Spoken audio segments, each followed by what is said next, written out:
Student, I am Neha Miglani. Today I am going to start the topic of theories of supply. For understanding this concept, you have to go through my previous videos of demand. By demand, you can easily understand what is the supply because these are two concepts which are basically used in other topics of the management or economics. And this topic, the supply topic, is very important topic for your examination purpose, and it is come under the syllabus of net of economics subjects. It is not applicable in the subject of management and commerce, but this topic is come under the syllabus of net of economics subject. Starting my videos, I just want to say that just get enrolled yourself in the Diwakar Education Hub and you can get most reliable data for your net preparation on the topics or on the subjects on commerce, management, education, HRM, economics, English, home science, law, psychology, environmental science, computer application, library science, political science, sociology, philosophy, physical education. And you can also get the sample PDFs from the Diwakar Education Hub. And for any query, you can call on the number which are given on the screen. To the meaning of supply. What is supply? Supply means पीछे से कितनी supply आ रही है. Supply का मतलब क्या होता है? डिमांड. सप्लाई को समझने पहले हम डिमांड को देखते हैं. डिमांड क्या है? डिमांड का मतलब क्या होता है कि कितनी डिमांड हो रही है प्रोडक्ट की, लोग कितनी इच्छा रख रहे हैं उस कमोडिटी को बाय करने के लिए. सप्लाई का मतलब क्या है? कितनी पूर्ति हो रही है उस कमोडिटी की. पूर्ति मतलब कितनी मार्केट में उसका स्टॉक पड़ा हुआ है. अगर स्टॉक सिर्फ 10 आइटम्स का स्टॉक ही है और डिमांड 15 आइटम्स की हो तो शॉर्ट लिस्ट हो जाता है. तो मतलब क्या है? सप्लाई का मतलब क्या होता है? How much stock is provided under the market so that the consumer can demand of that stock. अगर मार्केट में वो चीज़ अवेलेबल नहीं है तो उसकी डिमांड कहाँ से होगी? तो मार्केट में अवेलेबल करवाना उसको हम सप्लाई कहते हैं. So supply means is a part of the stock. Obviously it is a part of the stock offered for the sale in the market. जो स्टॉक ऑफर्ड किया जाता है सेल के लिए मार्केट में, ऐसा स्टॉक जो ऑफर किया जाता है सेल के लिए ताकि मार्केट में उसको बेचा जा सके. But in economic supply means the quantity of the commodity offered for sale at a particular price during a given period. But economics में सप्लाई को क्या कहा जाता है कि कमोडिटीज़ को मार्केट में सेल के लिए उतारना एट पर्टिकुलर प्राइस लेवल पे. इसमें हम प्राइस को कंसीडर करके चलेंगे. जैसे डिमांड में हम क्या बोलते हैं? Desire for the commodity at a particular price level पे, कि एक पर्टिकुलर प्राइस लेवल पे कितनी डिमांड आ रही है. इसमें क्या है? एट पर्टिकुलर प्राइस लेवल पे कितना स्टॉक मार्केट में उतारा जा रहा है, उसको हम क्या बोलेंगे? Supply. So in other words, as a market condition changes, the firm varies the amount of the commodity it is prepared to sell. जैसे जैसे मार्केट की कंडीशन चेंज होती रहती है ऐसे ऐसे ही फर्म जो है अपने जो कमोडिटीज़ को सेल के लिए मार्केट में कितना बेचनी है कितनी नहीं बेचनी है उसमें वेरिएशंस करते रहते हैं. The amount of the product offered for the sale in market is called supply. जो मार्केट में प्रोडक्ट सेल के लिए उतारा जाता है उसको हम सप्लाई कहते हैं. The demand and the supply are the two blades of scissor. ये चीज़ बहुत इंपॉर्टेंट है. जैसे मैंने पहले ही बताया है, सप्लाई को समझने के लिए आपको पहले डिमांड का पता होना चाहिए कि डिमांड क्या है. डिमांड एंड जो सप्लाई है ये एक ही सीजर के दो ब्लेड हैं. डिमांड, सप्लाई के बिना डिमांड नहीं हो सकती, डिमांड के बिना सप्लाई नहीं हो सकती है. जब तक डिमांड नहीं आ रही है मार्केट में तो वो मार्केट में स्टॉक का क्या मतलब? क्यों उतारेंगे प्रोड्यूसर जो है अपने मार्केट में जो स्टॉक क्यों उतारेंगे? बट अगर सप्लाई नहीं है तो लोग उसकी डिमांड क्यों करेंगे? So that is called they are the two blades of the scissor. दोनों एक दूसरे के साथ कोइंसिडेंट है. In fact Forces of demand and supply are the relationship between them lie at the very center of the market economics. इन दोनों forces के बिना एक मार्केट में जो है वो पर्टिकुलर वे से काम नहीं कर सकती है. दोनों forces are very applicable in the economy. So इनके थ्रू हम जो है equilibrium of the price decide कर सकते हैं कि प्राइसेस का इक्विलिब्रियम मतलब एक बैलेंस्ड प्राइस लेवल जो आएगा मार्केट में उसको हम डिटरमाइन कर सकते हैं इन दोनों के साथ. इन दोनों को ही हम डिमांड को भी सप्लाई को भी लेने के बाद हम एक पर्टिकुलर प्राइस लेवल डिसाइड कर सकते हैं जो कि बैलेंस में हो, ना ही कंज्यूमर का उसका लॉस का हो, ना ही प्रोड्यूसर से उसको लॉस हो उस प्राइस लेवल से. तो वो हम डिसाइड कर सकते हैं. सो फिर से मैं वही कह रही हूँ, डिमांड एंड सप्लाई दो ब्लेड्स हैं एक सीजर के, दोनों एक दूसरे के साथ चलते हैं. दोनों के बिना काम प्राइस लेवल नहीं डिसाइड हो सकता कि एक particular price level balance price level हम नहीं डिसाइड कर सकते हैं. बैलेंस प्राइस लेवल के लिए हमें डिमांड भी अच्छी चाहिए, प्राइसेस भी सप्लाई भी अच्छी चाहिए, और दोनों के बीच का जो रिलेशन होगा उसके थ्रू हम जो है एक बैलेंस्ड प्राइस लेवल को डिसाइड कर सकते हैं. ठीक है. So what is supply? Supply means the stock, जो मार्केट में स्टॉक उतारा जा रहा है सेल के लिए एट पर्टिकुलर प्राइस लेवल पे.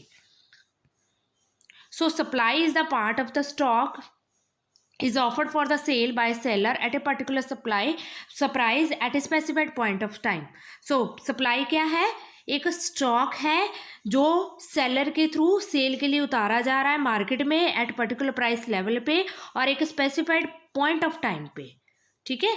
सो सप्लाई जो है less than equal to stock. जो सप्लाई को हम क्या कह सकते हैं? We can say supply means less than equal to stock. Stock का लेस देन होता है. वो कैसे? कि सप्लाई आपकी कम होनी चाहिए, स्टॉक आपका ज़्यादा होना चाहिए. ठीक है. तो ये चीज़ कही जा रही है. तो ये क्वेश्चन कई बार एग्जाम में आ जाता है. Now come to the determinant supply. जैसे एक डिमांड के डिटर्मिनेंट्स होते हैं, कुछ फैक्टर्स हैं उसको अफेक्ट करते हैं, ऐसे ही सप्लाई को भी कुछ फैक्टर्स अफेक्ट करते हैं. आज हम उनको ही डिस्कस करेंगे. सो what are the determinants? Like demand, the supply of the good also depend upon variety of the factors. जैसे एक डिमांड की तरह सप्लाई को भी बहुत सारे फैक्टर्स अफेक्ट करते हैं. Supply function establish relationship between the quantity supply of good and factor determining the supply of the good. तो बहुत सारे वो फैक्टर्स जो है वो अफेक्ट करते हैं सप्लाई को. तो वो कौन कौन से फैक्टर्स हैं? तो उनको हम एक सिम्बॉलिकली प्रेजेंट करते हैं इस फॉर्म में. इन फैक्टर्स को सिंबॉलिकली सप्लाई को एस के साथ डिनोट किया जाता है, डिमांड को डी के साथ. एक्स मतलब supply of the good. X is a function of P X N P F T C M P E G P. So what is P X means price of the commodity, N means the factors, and P F means price of the factors of production, T means technology, C means competition, M means market condition, and P means population size, E means expectation, and GP is a government policy. So इन factors के through ही हमारी जो supply decide होती है. क्यों? क्योंकि इनके थ्रू ही सप्लाई हमारी अफेक्ट करती है. ठीक है. So what are this factors? Are price of the commodity and price of the factors of production. जो इनको फैक्टर्स ऑफ द प्रोडक्शन है वो जो इफेक्ट करते हैं. Change in techniques of production, government policy, number of the producer and price expectation. So we are going to discuss all this factors in a brief manners. So first one is the price of the goods. Price of the good, जैसे demand का क्या है? Demand का relation price के साथ क्या होता है? इन्वर्स रिलेशन में होता है. बट सप्लाई में जो है, सप्लाई में प्राइस का सप्लाई के साथ पॉजिटिव रिलेशन होता है. प्राइस बढ़ेगी, सप्लाई बढ़ेगी, क्योंकि प्रोड्यूसर जो होता है वो ज़्यादा से ज़्यादा प्रॉफिट कमाना चाह रहा है. ठीक है. तो वो ज़्यादा से ज़्यादा प्रॉफिट कमाने के लिए बढ़ी हुई प्राइस पे ज़्यादा से ज़्यादा सप्लाई उतारेगा. प्राइस कम होगी, सप्लाई कम होगी. नेक्स्ट फैक्टर इज, सो हमारा नेक्स्ट फैक्टर कौन सा है? Price of the factors of the production. Factors of the production, there are 4 factors of the production: land, labor, capital, entrepreneur. In 4 factors के through ही हम supply को निकाल सकते हैं। ये 4 factors of production की अगर प्राइसेस बढ़ेगी तो ऑब्वियसली हमारी सप्लाई उस हिसाब से होगी। अगर ये फैक्टर्स ऑफ प्रोडक्शन जो है इनके एक्सपेंसेस जो है वो कम होंगे तो ऑब्वियसली हमारी सप्लाई भी कम होगी। वो कैसे? फॉर एग्जांपल जैसे फैक्टर्स ऑफ प्रोडक्शन, एक आइसक्रीम को बनाने के लिए मिल्क की ज़रूरत होती है। मिल्क अगर महंगा हो जाए, that is our raw material. अगर मिल्क हमारा महंगा हो जाए तो ऑब्वियसली हमें आइसक्रीम भी महंगी करनी पड़ेगी। आइसक्रीम महंगी करेंगे तो सप्लाई भी बढ़ा देंगे, क्योंकि इसका पॉजिटिव रिलेशन चलता है। प्रॉफिट, क्योंकि प्रोड्यूसर ज़्यादा से ज़्यादा पैसा प्रॉफिट अर्न करने के बारे में सोचता है। ठीक है, तो ये फैक्टर्स ऑफ प्रोडक्शन है, ये भी हमारे प्राइसेस को अफेक्ट, सप्लाई को अफेक्ट करते हैं। Change in techniques of production, जैसे जैसे टेक्नोलॉजी चेंज होगी वैसे वैसे हमारे जो फैक्टर्स ऑफ प्रोडक्शन भी, हमारे जो प्राइसेस हैं वो भी चेंज होंगे। एडवांस टेक्नोलॉजी आएगी, ज़्यादा कॉस्ट लगेगी, ज़्यादा कॉस्ट लगेगी तो ज़्यादा प्राइसेस रखनी पड़ेगी, प्राइसेस ज़्यादा होगी तो सप्लाई भी उस हिसाब से करनी पड़ेगी। ठीक है, नेक्स्ट फैक्टर है government policy. So what is government policy? Taxes ज़्यादा लेवी हो रहे हैं, ठीक है, कमोडिटी के ऊपर प्रोडक्शन रेज करेंगे, कॉस्ट ऑफ द प्रोडक्शन ज़्यादा रेज होगी तो सप्लाई जो है वो रिड्यूस हो जाएगी। अगर गवर्नमेंट जो है सब्सिडी ज़्यादा लगा रही है तो लोगों को इंसेंटिव्स मिलेगा तो वो सप्लाई ज़्यादा से ज़्यादा इंक्रीज कर देंगे। ठीक है, जैसे कि मैंने बताया टैक्सेस बढ़ेंगे तो कॉन्सिक्वेंटली सप्लाई रिड्यूस होगी। गवर्नमेंट सब्सिडी हमें ज़्यादा मिलेगी तो सप्लाई हमारी इंक्रीज हो जाएगी। Now market condition means number of the producer, कि हमारे जैसे प्रोडक्ट को बनाने वाले और कितने प्रोड्यूसर मार्केट में है, और ज़्यादा से ज़्यादा प्रोड्यूसर मार्केट में होंगे, मार्केट कंपटीशन इंक्रीज होगा। मार्केट कंपटीशन इंक्रीज करने के लिए प्राइसेस कम या ज़्यादा करनी पड़ेंगी, उस हिसाब से हमारी सप्लाई भी डिसाइड होगी, क्योंकि हर कोशिश क्या करना चाहता है कि वो जो अपनी अपॉर्चुनिटी कॉस्ट है उसको कवर करे। ठीक है, नेक्स्ट आ जाते हैं हमारे प्राइस एक्सपेक्टेशन।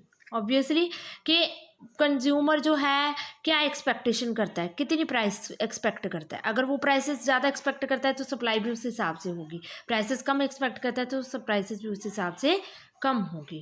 ठीक है, नेक्स्ट हमारा आ जाता है सप्लाई फंक्शन, कि हमने पहले डिटर्मिनेंट्स किए, बट सप्लाई फंक्शन कुछ और चीज़ होती है, that is our supply function. ये हमारा सप्लाई फंक्शन है।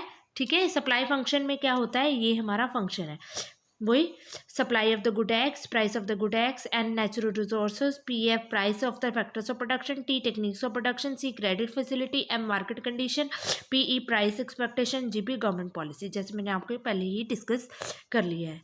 So this is all about our today's lecture and I hope you will all understand what is the meaning and what are the determinants of supply.